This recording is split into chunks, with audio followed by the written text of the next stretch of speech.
কালী পুজো, ভাইফোঁটা সবই তো প্রায় শেষ, তাই চলে এসেছি আজকে অনেকদিন পর একটা নতুন রান্নার ভিডিও নিয়ে। আজকে বানাবো একদম ইজি প্রসেসে তেল কই।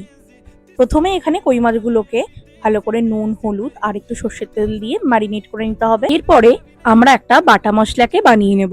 নিয়ে নিয়েছি জিরে, দিয়ে দেবো কালো সর্ষে, কাঁচা লঙ্কা কয়েকটা, গোলমরিচ, নুন, সামান্য জল দিয়ে আমি এখানে শিলে বেটেছি, তোমরা চাইলে এখানে মিক্সিতেও বাটতে পারো। আর মাছগুলোকে বাটা মশলার সাথে ভালো করে মেখে নিতে হবে। যেহেতু তেল কই রান্না করছি, তেলের পরিমাণটা একটু বেশি যাবে। এবার কড়াইতে মাছগুলোকে দিয়ে একটু নেড়ে চেড়ে নিয়ে বাটি ধোয়া জলটা দিয়ে দেবো এখানে সামান্য পরিমাণ হলুদ আর অল্প করে লঙ্কার গুঁড়ো। আর কড়াইয়ের ঢাকা বন্ধ করে 10 মিনিট মতন ফুটিয়ে নিলেই রেডি হয়ে যাবে আমাদের তেল কই। উপর থেকে দিয়ে দেবো কিছুটা কাঁচা তেল। এই ধরনের রান্না করার জন্য তোমাদের প্রপার কুকিং স্কিল না থাকলেও চলবে, ব্যাস ভালোবাসা দিয়ে রান্নাটা করো।